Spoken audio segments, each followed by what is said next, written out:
없나요? 머리요? 우리 권사님 날카로우신데요. 머리가 좀 괜찮나요? 예. 제가 집에서 직접 가위를 들고 이렇게 거울을 바라보며 가위도 이제 괜찮은 가위이긴 했으나 미용 도구에는 못 미치는 가위로 직접 잘라보았습니다. 그 젊은 세대들이 이제 그 표현하는 게 있거든요. 굉장히 은혜로운 교회 용어, 행망이라고 들어보셨습니까? 아시는 분이 있는데요. 완전히 망했다는 뜻입니다. 행망, 행노잼, 재미가 없다는 뜻인데, 굉장히 망했죠. 잘 안 됐으나 이걸 보고 깨달은 것은 역시 각양 은사가 다르고 은사가 있는 자에게 맡겨야 한다는 거 다시 한번 절실히 느낍니다. 그러나 좀 더 버텨보려고 합니다. 버텨봤다가 도저히 안 될 때, 저의 못남으로 인하여서 화가 치밀어 오를 때 그때 미용실을 가도록 하겠습니다. 예, 말씀 보도록 하겠습니다. 베드로전서 1장 8절로 13절까지 말씀입니다. 1장 8절로 13절까지 말씀 제가 다시 한번 읽겠습니다. 예수를 너희가 보지 못하였으나 사랑하는도다. 이제도 보지 못하나 믿고 말할 수 없는 영광스러운 즐거움으로 기뻐하니 믿음의 결국 곧 영원의 구원을 받음이라. 이 구원에 대하여는 너희에게 임할 은혜를 예언하던 선지자들이 연구하고 부지런히 살펴서 자기 속에 계신 그리스도의 영이 그 받으실 고난과 후에 받으실 영광을 미리 증언하여 누구를 또는 어떠한 때를 지시하시는지 상고하니라.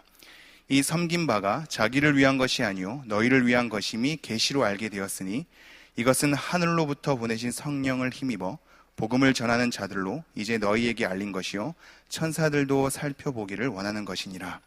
그러므로 너희 마음의 허리를 동이고 근신하여 예수 그리스도께서 나타나실 때에 너희에게 가져다 주실 은혜를 온전히 바랄지어다. 아멘. 오늘 제목은 사랑하며 은혜를 바라는 나그네입니다. 저번 주에도 우리 베드로전서 1장 1절로 7절까지 말씀을 살펴봤죠. 택하심을 받은 나그네에 대해서 우리가 살펴보았습니다. 나그네된 삶이 우리의 소유, 정착에 대한 안정감, 그리고 나름대로 잘 꾸며내는 우리의 삶에 대한 어떤 혜택, 윤택함에 대해서 많은 것을 포기해야 되고 언제 떠나갈지 모르는 그 불안정한 상황 가운데 우리를 내어 맡겨야 하는, 그래서 소유를 마음대로 불릴 수도 없고 그것조차도 의미가 없을 수 있는 그러한 어려운 삶이라고 하였습니다. 그럼에도 불구하고 하나님께서 뭐라고 얘기하시냐면 그 나그네가, 흩어진 나그네가 택하신 사람이다 라고 말씀을 나눴습니다. 택하셨기 때문에 나그네가 되기도 하고 나그네가 하나님의 택하심 속에 있다라는 위로로 던져주기도 합니다. 우리는 이 땅 가운데 어찌 보면 우리에 대해서 여러 가지 안정을 취하지 못하고 보상을 바랄 수 없는, 여전히 흔들리고 불안정한 가운데 있을 수 있으나 하나님의 택하심 속에 있는 자임을, 내가 이 모든 것을 내려놓고 본향으로, 우리의 시민권은 하늘에 있기에 본향으로 떠나간다 할지라도 우리가 그것을 바라보면서 위로를 얻게 되는 그런 택하심을 받은 나그네임을 우리가 살펴보았죠. 이런 택하심을 받은 나그네는 우리가 생각하기에 좀 더 세밀한 하나님의 일하심을 통해서 만들어졌다라는 것을 살펴보았습니다. 우리가 그냥 우리의 선택으로, 우리가 그냥 믿고 내가 그 믿음을 획득하고 쟁취하고 내 스스로 결정하고 선택해서 이루어지는 것이 아니라 택하심을 받았다, 믿음을 받았다 라는 이 받음의 형태, 하나님으로부터 주어지는 것을 통하여서 우리가 사실은 믿고 구원받는 것에 대해서 굉장히 간단하게 얘기하지만 그 속에선 하나님의 세밀한 일하심이 있다는 걸 살펴보았죠. 그러기에 우리의 구원이 확증될 수 있는 겁니다.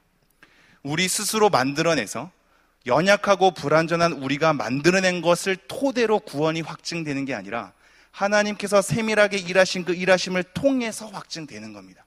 그래서 택하심을 받은 우리 나그네들은 하나님의 미리 아심을 따라서, 그죠? 그리고 성령의 거룩해 하심으로 나중에 우리가 순종함을 얻게 되고 예수님의 피 뿌림을 얻게 된다라는 것을 우리가 살펴보았죠.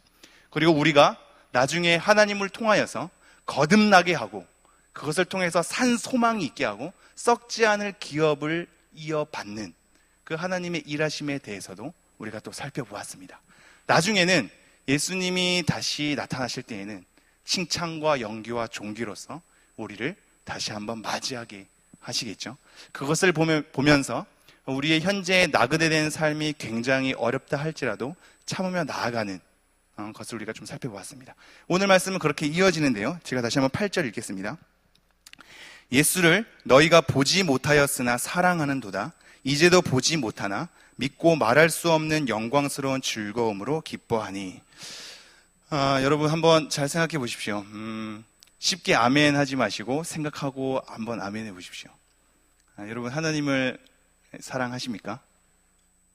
네, 우리 생각할 틈이 없죠. 하나님을 과연 지금 우리가 사랑할까요? 지금 사랑하고 있는 걸까요? 우리의 모습이 하나님을 사랑하는 삶으로 지금 이어지고 있으십니까? 우리의 찬양 가운데, 우리가 드리는 기도 가운데, 나누는 말씀 가운데 하나님과의 인격적 교제를 통하여 하나님을 사랑하는 것으로 우리의 신앙이 표현되고 있는지요? 이게 굉장히 어렵지 않습니까? 어느 순간 놓치면 내가 과연 하나님을 사랑하기 때문에 지금 이것을 하고 있나에 대한 의문을 품게 됩니다. 여러분의 삶을 잘 돌이켜 보십시오. 처음에는 말할 수 없는 그 감격으로 여러분의 신앙생활이 펼쳐졌을지 모르겠습니다. 그러나 좀 더 시간이 흐르다 보면 내가 해야 될 책임 앞에 내 어깨가 무거워지지 않습니까? 내가 해야 될 것과 하지 말아야 될 것에 대한 수많은 규율을 통해서 내가 진지하다 못해 심각해지지는 않는지요. 그 심각함이 어느덧 하나님에 대한 기쁨을 상실되게 만들어 놓진 않았는지요. 어찌 보면 우리가 쉽게 얘기할 수 없는 건 하나님을 사랑하는 관계란 이 감정적인 것만으로 이루어지는 것이 아니기에 굉장히 고단한 어떤 상호작용을 통해서 만들어지는 거죠. 그래서 굉장히 힘듭니다. 쏟아내는 건 쉬우나 주고받는 건 어려운 거죠. 여러분이 기도를 하러 왔을 때 무슨 기도를 해야 된다라는 생각 아래 다 쏟아내고 아멘 하면 내 스스로 시원함은 있을지 모르겠습니다. 근데 여러분 그렇게 다 쏟아내고 나면 어느덧 공허함과 허탈감이 찾아오지 않습니까? 내가 한 거는 같은데 뭔가 채워지지 않는, 이게 맞나? 라는 의구심 가운데 우리를 힘들게 한 적이 있지는 않으신지요? 하나님을 사랑한다라는 건 생각보다 우리가 쉽게 놓칠 때가 많은 것 같습니다. 말은 아멘인데, 말은 우리가 하나님을 사랑한다고 고백하는데 그 고백이 우리 스스로를 부끄러워서 우리를 삼킬 때가 많이 있지요. 저도 마찬가지입니다. 약간 지금도 젊지만 더 젊었을 때에는 하나님, 제가 하나님을 위해서 목숨을 바치겠습니다. 하나님이 세계를 품는 사람이 되게 해주십시오. 그렇게 막 기도를 하며 인도자가 하나님에게 더 헌신적이고 열정을 쏟아낼 사람 앞으로 나와서 무릎 꿇고 기도하십시오 하면 제일 먼저 막 달려가고 울부짖고 하나님 제가 여기 있습니다. 나를 보내소서. 그런데 바로 옆 사람 사랑하기가 힘들더군요. 많은 사람을 품고 내 목숨을 바친다는 사랑의 표현과 고백은 너무 쉽게 나올 수 있는데 실질적으로 내 옆에 있는 사람 한 사람 사랑하기가 너무 어렵더군요. 더 좁혀서 지금 옆에 있는 사람은 할 것도 없고 집에 있는 사람을 사랑하기도 힘들더군요. 그래서 예수님께서 이렇게 말씀하시지 않습니까? 원수를 사랑하라. 원수를 사랑하라는 건 내 아내나 남편을 사랑하는 뜻입니다. 우리 왼수, 그죠? 이해가 되시죠? 우리 원수는 아내와 남편 아닙니까? 원수를 사랑하라는 건 아내와 남편을 사랑하라는 의미가 될 수 있는데 그거가 힘든 거죠. 가족을 사랑하는 것도 힘든데 전 세계를 품으며 내 목숨을 다 바쳐 뭔가를 할 것만 같은, 포부와 이상은 크나 현실은 초라한 그 과정 가운데 하나님을 과연 내가 사랑하는 것이 맞는가에 대해서 나를 사로잡을 때가 있습니다. 여러분이 하게 되는 모든 신앙생활, 모든 경건의 생활이 하나님의 사랑 속에서 이루어지는 듯 하나 어느 순간 나의 책임과 더불어서 남들의 시선과 더불어서 남들을 실족하지 않기 위해서 하게 되는 형식적 걸음으로 치닫을 때가 너무 많은 거죠. 목회자도 마찬가지겠죠. 어느덧 신앙적인 능숙함이 하나님과의 관계에 대한 능숙함이 아니라 내가 이것을 하게 되면 혹시나 성도님들이 실족하지 않을까에 대한 시선의 두려움 또는 인정받고 싶음을 통하여서 그럴싸하게 형식을 갖추면서 어느덧 무뎌진 나의 마음속에 하나님과의 관계 없이 흐를 수 있다라는 것을 경험을 하게 됩니다. 여러분,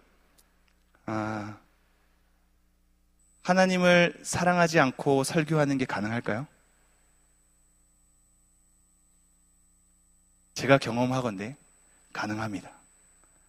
하나님을 사랑하지 않고 찬양하는 게 가능할까요?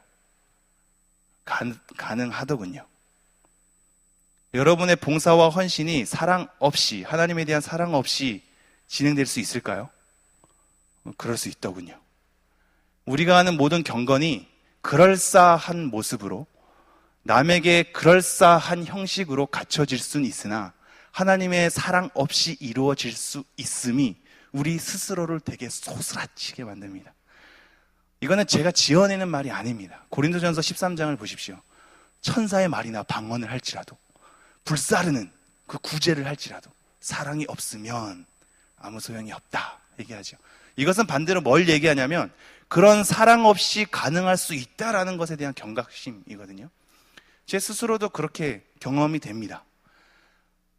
기도 인도를 막 하는 거, 뭔가 인도를 해야 된다는 책임성 아래에서 그럴싸하게 성도님들을 보기에는 그럴싸하게 기도가 나오고 그럴싸하게 막 눈 감으면서 뭔가 경건의 형태가 나올 수 있겠죠.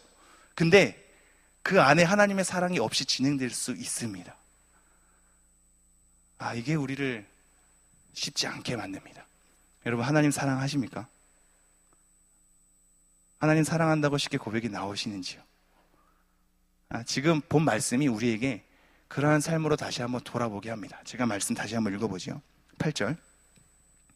예수를 너희가 보지 못하였으나 사랑하는도다. 이제도 보지 못하나 믿고 말할 수 없는 영광스러운 즐거움으로 기뻐하니.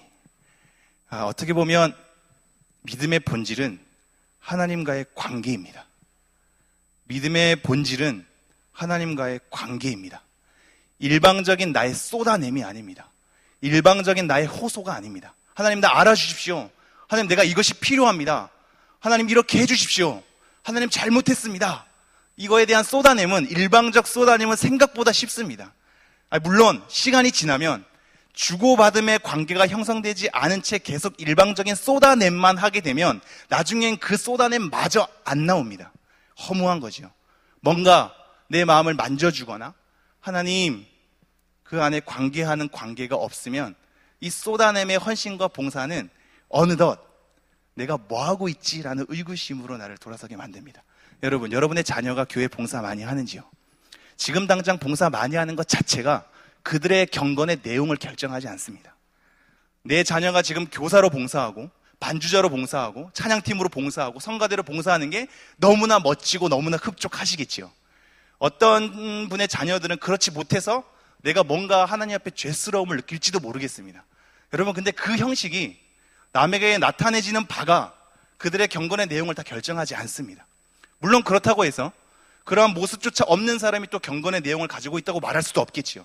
그러나 중요한 것은 하나님과의 관계없이 그러한 일들이 교회 가운데에서 일어날 수 있음을 명심하셔야 합니다.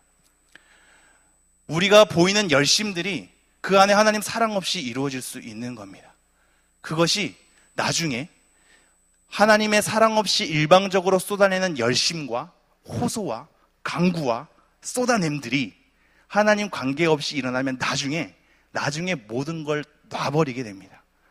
여러분의 자녀가 그럴 수 있습니다. 여러분은 나름대로 이제 인생의 경륜이 많이 왔기 때문에 굳이 놔버리진 않을 수 있겠지요.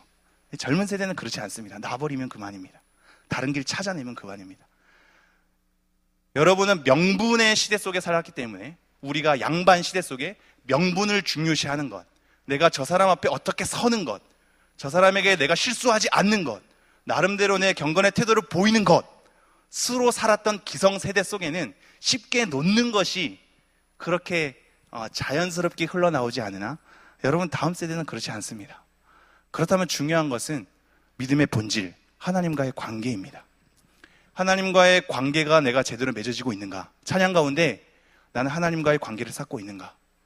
기도하는 가운데 남들이 뭐라고 하든 난 지금 하나님과의 관계 속에 깊이 머물러 있는가? 성경을 보게 될 때 내가 그냥 아는 것만이 아닌 그 속에서 하나님을 알아가는 즐거움 속에 주고받음이 있을 수 있는가?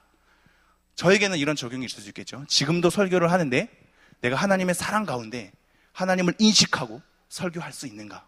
기도 인도를 하는데 하나님의 사랑하는 그런 마음을 가지고 내가 그렇게 기도 인도를 할 수 있는가? 이게 우리들의 숙제인 겁니다. 하나님의 관계성 없이 능숙해지는 신앙은 알맹이 없는 껍데기일 수 있습니다. 그것이 나중에 우리에게 고민으로 다가올 수 있는 겁니다. 내가 뭐 하고 있는 건가? 지금까지 뭐 했지? 내가 이렇게 하는 게 무슨 소용인가? 로 흘러가게 되는 거죠. 우리를 잘 돌이켜 보십시오. 지금 다시 한번 8절 말씀이 있는데 다시 한번 돌이켜 보시면서 제가 읽겠습니다. 예수를 너희가 보지 못하였으나 사랑하는도다. 이제도 보지 못하나 믿고 말할 수 없는 영광스러운 즐거움으로 기뻐하니. 하나님과의 관계 속에서 비록 나그네 된 삶이 비참할지라도 이 관계의 끈을 놓지 않고, 비록 하나님이 보이지 않아도, 예수님을 볼 수 없어도 지금 사랑하고 있는 이들의 관계를 보십시오. 우리가 보이지 않아서 답답하고 하나님 뭔가 음성을 주십시오, 하나님 이렇게 들어주십시오, 이렇게 나타내 주십시오 라고 하면 간단하게 해결될 문제 속에서 우리는 그렇게 하면 뭔가 신앙이 더 성숙될 것 같은데, 보지 않아도 사랑하는 관계를 맺는 이들의 모습을 보십시오. 나그네 된 삶이 힘들어도 사랑하는 관계 때문에 기뻐하는 이들의 신앙의 모습을 보십시오. 기뻐한다고 얘기하고 있습니다. 영광스러운 즐거움으로 기뻐한답니다. 여러분, 신앙생활 기뻐하십니까? 신앙생활 하는 것이 즐거우신지요? 예배 나오고 찬양하고 봉사하고 헌신하는 것이 즐거우신지요? 어느덧 우리가 기쁨을 상실한 채 그 자리를 지킬 때가 많지는 않으신지요? 기쁨을 갖는다는 건 너무나 쉽지 않은 것 같습니다. 말씀을 준비하는 것이 늘 기쁨이면 좋겠죠. 그렇지 않을 때가 많은 것 너무나 많이 경험합니다. 성도님들을 대하는 게 마냥 기쁨이면 좋겠죠. 그럴 수 없는 현실 가운데 우리는 또 고민하게 됩니다. 여러분이 영광스러운 즐거움으로 나는 기뻐하고 있는가를 돌이켜 보십시오. 사람들에게는 전도할 때 예수님 믿으면 구원받습니다, 행복해집니다 라고 얘기하지만 정작 밖에서 교회 안에 성도님들을 바라보게 될 땐 전혀 기쁜 것 같지 않은, 그들이 열심히 교회는 나가나 전혀 행복한 것 같지 않은 그러한 모습 속에 사람들을 보게 하고 있지는 않으신지요? 이거는 그 사람 때문에 즐거워하는 모습을 그냥 지녀라 라는 정도가 아닙니다. 우리가 믿음의 본질, 하나님과의 관계, 내가 하나님을 사랑하는 것, 그걸로 내가 내 신앙을 부여잡아야 한다는 것을 우리는 늘 예배 가운데 명심해야 하겠습니다. 어떠한 당장의 헌신과 봉사와 열심보다도 내가 지금 내 중심에 하나님을 사랑함으로 교제를 하고 있는가? 기도 한마디를 하더라도 하나님과의 교제 속에서 이루어지고 있는가? 찬양 하나를 하더라도 하나님을 사랑함으로 내가 그런 고백을 하고 있는가에 대한 부분입니다. 힘들지만 하나님을 사랑하는 관계가 되었으면 좋겠습니다. 우리의 신앙이 마냥 기쁠 수는 없겠지만 하나님으로 하여금 영광스러운 즐거움으로 기뻐하는 그 흔적들이 우리에게 조금이나마 있었으면 좋겠습니다. 제가 다시 한번 8절 읽죠. 예수를 너희가 보지 못하였으나 사랑하는도다. 이제도 보지 못하나 믿고 말할 수 없는 영광스러운 즐거움으로 기뻐하니. 사랑하는 관계, 영광스러운 즐거움으로 기뻐하는 관계, 이 관계를 기억해 주십시오. 우리 고린도전서 1장 9절 말씀 잠깐 보겠습니다. 고린도전서 1장 9절 한번 다 같이 읽어볼까요? 시작. 너희를 불러 그의 아들 예수 그리스도 우리 주와 더불어 교제하게 하시는 하나님은 미쁘시도다. 주와 더불어 교제하게 하나님, 교제하게 하는 하나님, 그 신실함 읽혀지시죠? 하나님과 더불어 교제하는 것에 대해서 강조하고 있음을 기억해 주십시오. 또 다른 말씀 볼까요? 요한일서 1장 3절 보겠습니다. 요한일서 1장 3절 한번 같이 읽어볼까요? 시작. 우리가 보고 들은 바를 너희에게도 전함은 너희로 우리와 사귐이 있게 하려 함이니 우리의 사귐은 아버지와 그의 아들 예수 그리스도와 더불어 누림이라. 아까도 더불어 교제하게 하시는 하나님, 지금도 우리의 사귐 가운데 너를 초청하고 싶은데 우리의 사귐 자체가 중요한 것이 아니라, 너와 나의 친밀함 자체가 중요한 것이 아니라, 우리가 함께 사귀는 이 사귐의 중심과 내용은 아버지 하나님과 예수 그리스도와 더불어 누리는 이 관계 속에 그들을 초청하는 거죠. 우리가 함께 모이는 이 예배가, 우리가 함께 모여서 봉사하고 헌신하는 것이 우리 가운데의 사귐이 될 수 있지만 그 중심은 아버지 하나님과 예수 그리스도와 더불어 누리는, 더불어 교제하게 하는 그런 교제 속에 있다는 걸 명심해 주십시오. 믿음의 본질은 하나님과의 관계입니다. 이 관계는 하나님의 사랑하심 때문에 일어나는 겁니다. 하나님께서 우리를 사랑하셨기 때문에 일어나는 거죠. 예수님께서 요한복음 13장 1절에 이렇게 얘기하고 있죠. 자기를 사랑하는 자를 끝까지 사랑하시니라. 그죠? 자기에게 속해 있는 사람들을 사랑하시되 끝까지 사랑하는 예수님의 사랑 속에 우리가 놓여 있는 겁니다. 요한일서에도 이렇게 얘기하고 있죠. 4장 19절인가요? 우리가 사랑하는 것은 하나님께서 먼저 우리를 사랑했기 때문이다. 하나님의 사랑 가운데 있습니다. 끝까지 미쁘신 하나님의 신실함 가운데 우리가 놓여 있는 것이고, 우리가 그 가운데 믿음의 본질인 하나님과의 교제와 관계, 더불어 교제함, 누림, 이것을 우리가 생각해야 하는 것입니다. 이 교제를 위하여서 많은 것들이 우리 앞에 놓여 있는 것이지, 우리 앞에 놓여 있는 헌신과 봉사와 열심 자체가 중요한 것이 아닙니다. 이것이 그 다음 절로 우리가 더 알아볼 수 있는데요. 다시 한번 돌아올까요? 베드로전서 1장 9절 제가 한번 읽겠습니다. 믿음의 결국 곧 영혼의 구원을 받음이라. 믿음의 결국 곧 영혼의 구원. 믿음의 결국이라는 얘기는 믿음의 끝을 얘기합니다. 그 믿음의 끝이 뭐냐? 영혼의 구원이라고 얘기합니다. 영혼의 구원이라는 것은 온전한 구원의 완성을 얘기하는 겁니다. 이미 구원받은 바 된 백성이 결국은 하나님의 신실함 때문에 완성될 구원을 맛보는 것, 그 믿음의 결국은 완성된 구원으로서 너에게 주어질 것이다 라고 얘기하는데, 잘 생각해 보십시오. 이 구원이라 하는 것은 우리가 단순하게 얘기해서 하나님 믿으면 구원받아, 우리 천국에서 보자, 뭔가 우리가 얻게 되는 보상, 뭔가 이 땅 가운데 힘든데 뭔가 좋게 얻어지는 것, 그거 자체를 의미하지 않습니다. 우리가 받게 될 면류관 그 자체를 의미하지 않습니다. 하나님께서 영원한 그 삶을 우리와 함께 완성된 구원으로서 살아가는 것은 하나님과의 관계 때문입니다. 우리의 역할은 두 번째입니다. 하나님과 더불어서 경배하고 하나님과 더불어서 교제하는 영원한 완벽한 삶, 하나님이 우리를 사랑하셔서 우리와 교제하고 더불어 누리는 삶 자체, 그것이 구원에 대한 핵심입니다. 여러분, 무엇 때문에 구원을 원하십니까? 지옥이 무서워서? 뭔가 좋은 것이 우리에게 영원히 펼쳐져서? 우리에게 뭔가 얻어지는 보상 때문에? 여러분, 그것은 다 부차적인 겁니다. 영혼의 구원을 얻게 되는 것은 하나님이 우리를 사랑하셔서 우리와 더불어 영원히 경배받을 관계 속에, 영원히 더불어 교제하는 관계 속에 놓이는 겁니다. 믿음의 본질은 하나님과의 관계인 것이죠. 믿음의 결국 곧 영혼의 구원은 하나님과 영원히 누리는 그 관계, 하나님을 영원히 사랑할 수 있고, 지금은 연약하게 예배하나 완벽한 형태로 하나님을 늘 예배할 수 있는 관계, 하나님을 늘 사모하는 관계, 하나님을 늘 경외하는 관계, 그 속에서 하나님과 더불어서 사랑의 관계를 맺는 것 자체, 이것이 구원에 대한 핵심입니다. 이것을 사모하지 않는 이상, 그리고 우리의 믿음의 걸음 가운데 하나님과의 관계를 놓치는 이상, 여러분은 믿음조차도 오해하는 것이며 믿음의 결국을 통해서 얻어지는 구원마저도 여러분은 오해하는 겁니다. 우리에게 얻어지는 보상은 두 번째입니다. 하나님이 왜 우리를 구원하실까요? 그죠? 우리를 사랑하셔서 더불어 경배하는 관계 속에 그 영원함을 누리는 것, 그것 자체 아니겠습니까? 9절 다시 한번 읽겠습니다. 믿음의 결국 곧 영원의 구원을 받음이라. 10절, 이 구원에 대하여는 너희에게 임할 은혜를 예언하던 선지자들이 연구하고 부지런히 살펴서, 이제 얻게 될 이 구원에 대해서 얘기하는데, 이 구원에 대해서 뭐라고 얘기하냐면, 선지자들이, 은혜를 예언하던 선지자들이 연구하고 부지런히 살폈다라고 얘기합니다. 구원 자체가 은혜로 얻어지는 것을 이미 확언하고 있거니와, 이 선지자들, 구약의 선지자들인데요, 이 선지자들이 뭘 했냐면 이 구원에 대해서 나름대로 연구하고 세밀하게 살핀 겁니다. 찾고 탐구하고 관찰하고 한 겁니다. 여러분, 성경 공부가 여러분에게 의미가 없습니까? 그러신 분들이 있을지 모르겠습니다. 어떤 분들은 신학을 왜 하냐?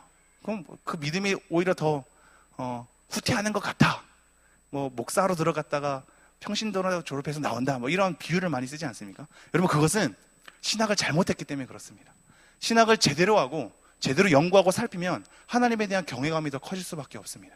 여러분, 성경 공부가 여러분에게 무익하다고 생각하십니까? 성경 공부하면 뭐해? 말씀을 연구하면 뭐해? 성경을 왜 연구해? 그냥 있는 대로 받아들이면 되지. 아멘하고 받아들이면 되지. 그냥 믿는다고 얘기하면 되지. 뭐하러 공부하고 뭐하러 머리를 쓰고 뭐하러 그렇게 연구하고 살펴서 그렇게 귀찮은 짓을 해? 이거는 굉장히 오해하고 있는 겁니다. 선지자들 자체도 이미 그 구원에 대해서 연구하고 자세히 살폈습니다. 여러분, 이것이 구약의 선지자들 몇 명에만 해당되는 것일까요? 그렇지 않습니다. 하나님께서 계시해 주면 그만인 건데 뭐하러 굳이 연구하고 살피고 하는 노력을 할까요? 이것이 필요 없다고 얘기하는 것은 성경에 대한 많은 사건들을 무시하는 겁니다.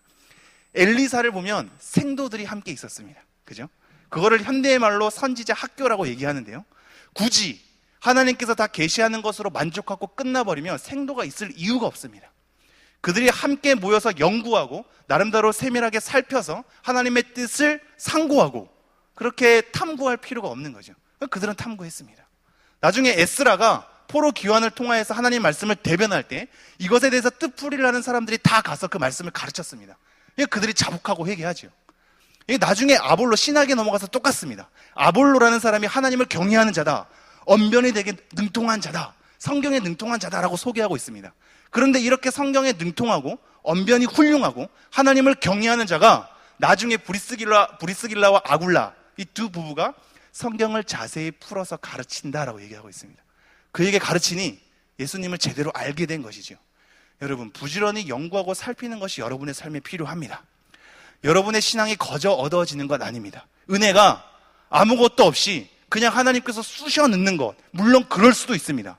그럴 수도 있으나 우리가 하나님의 말씀을 연구하고 살피는 이 과정 가운데 하나님께서 굉장히 우리를 잘 만지시고 하나님 자신을 잘 알리시고 주게 되는 은혜가 있는 겁니다. 선지자들도 연구하고 살폈는데 여러분이 연구하고 살피는 것을 게을리한다라는 것은 그것은 잘못된 신앙입니다. 여러분, 연구하셔야 합니다. 하나님이 누구신지, 하나님이 어떤 일을 하셨는지, 이 교회가 어떻게 흘러가야 하는지, 올바른 신앙인의 삶이 무엇인지 연구하셔야 합니다. 그저 아멘 한다고, 그저 그냥 고개를 끄덕인다고 그것이 다 성장하는 것이 절대 아닙니다. 선지자들도 구원에 관해서 연구하고 살폈던 겁니다. 11절 보겠습니다. 자기 속에 계신 그리스도의 영이 그 받으실 고난과 후에 받으실 영광을 미리 증언하여 누구를 또는 어떠한 때를 지시하시는지 상고하니라. 여기 자기 속에라 하는 자기들은 선지자들을 얘기합니다. 그들인데요, 그들 속에 임하는 그리스도의 영, 이것도 의미가 있죠. 구약의 선지자들이 이미 그리스도의 영을 부여받았다는 것에 대해서 생각을 잘 하셔야 합니다. 그 영이 그냥 성령으로, 하나님의 영으로 언급될 수도 있는데 굳이 그리스도의 영이라고 얘기를 하거든요. 그러니까 우리가 여기 옆에 하나님의 교회가 있잖아요. 하나님의 교회, 그러니까 대부분 이단들의 흐름이 이렇습니다. 시대적 구분을 합니다. 구약에는 성부 하나님의 시대, 신약에는 성자 예수님의 시대, 그리고 나중에 지금 이 시대를 성령의 시대라고 시대적 구분을 합니다. 여러분, 이게 굉장히 그럴싸하게 들리나 그렇지 않습니다. 이미 구약에도 성부와 성자와 성령 하나님이 다 존재하고 일하고 계셨고 신약에도 마찬가지고 오늘날도 마찬가지인 겁니다. 시대적 구분을 구약은 하나님, 신약은 예수님, 지금 오늘날은 성령의 시대 이렇게 얘기하는 것은 잘못된 성경적 관점입니다. 그게 이단의 특성입니다. 그렇게 구분되지 않습니다. 그리스도의 영이라 하는 것은 이미 그리스도의 작용이 그 안에 있다라는 것을 이미 저자가 밝히고 있는 겁니다. 다시 한번 읽지요. 자기 속에 계신 그리스도의 영이 그 받으실 고난과 후에 받으실 영광을 미리 증언하여, 그들 속에 임한 그리스도의 영이 고난과 후에 받으실 영광을 다 증언했다고 합니다. 고난과 영광 두 가지를 다 증언했다라는 것이 우리에게 굉장히 의미가 있습니다. 이미 지금 나그네 된 삶을 사는 이 사람들은 고난 가운데 삶을 영위해 갔기 때문에 고난과 영광이 같이 주어졌다라는 것이 하나님의 뜻 가운데 있다라는 것을 이미 얘기를 하고 있는 겁니다. 그러면서 그 받으실 고난과 후에 받으실 영광을 미리 증언하여 누구를 또한 어떠한 때를 지시하시는지 상고하니라. 그리스도의 영이 누구를, 이건 누구는 사실 어떠한 사람을 이라기보다는 상황을 얘기하는 겁니다. 이 상황이나 때를 지시하고 그 지시한 것을 이제 선지자들이 상고하는 거죠. 연구하고 살피고 상고한 겁니다. 선지자들의 그러한 열심을 한 겁니다. 이거를 왜 이렇게 했을까요? 그 다음 줄에 이렇게 얘기하고 있습니다. 12절. 이 섬긴 바가, 즉 연구하고 조사하고 탐구한 바가 자기를 위한 것이 아니요 너희를 위한 것임이 계시로 알게 되었으니 이것은 하늘로부터 보내신 성령을 힘입어 복음을 전하는 자들로 이제 너희에게 알린 것이요 천사들도 살펴보기를 원하는 것이니라. 여러분, 지금 선지자들이 구원에 대해서 연구하고 살피고 상고한 것은 자기를 위한 것이 아니랍니다. 자기를 위한 것이 아니고 이후에 있을 그 신약의 시대에 예수님과 더불어서 그것을 경험하게 될 자들을 위하여 연구했답니다. 후대 사람들을 위해서 연구한 겁니다. 이걸 통해서 한 가지 알아야 됩니다, 여러분. 여러분이 성경을 읽고 성경을 공부하고 나름대로 신앙적인 경건 훈련을 하는 것 자체가 원하는 거였다라고 얘기를 하고 있습니다. 천사들마저도 그것을 굽어 살펴서 보기를 원했던 것을 우리가 누리는 거죠. 우리가 누리는 이 누림이 얼마나 고귀한 것인지 우리는 놓칠 때가 많습니다. 그래서 감사가 안 나올 때가 있겠죠. 우리는 성경을 통해서 우리가 누리는 이 누림이 어떠한 열심을 통해서 나왔는지를 확인하셔야 합니다.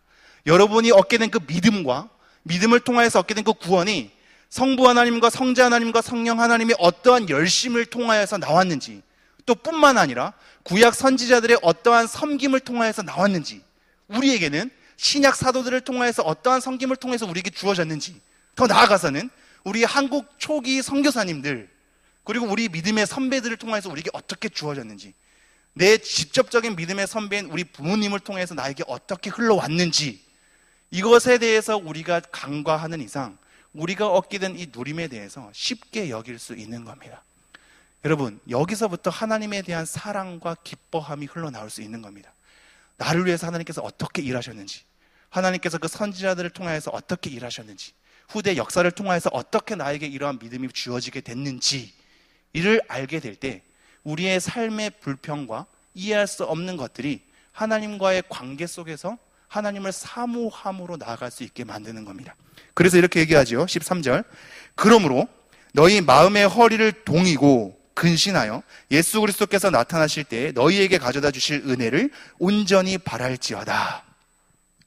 하나님께서 그렇게 일했고, 예수님께서 그렇게 일했고, 성령님께서 일했고, 구약 선지자들도 그렇게 일했고, 그렇기 때문에 우리에게 주어질 그 구원이 확실하니 이제 우리는 아무렇게도 살아도 된다라고 절대 성경은 그렇게 얘기하지 않습니다.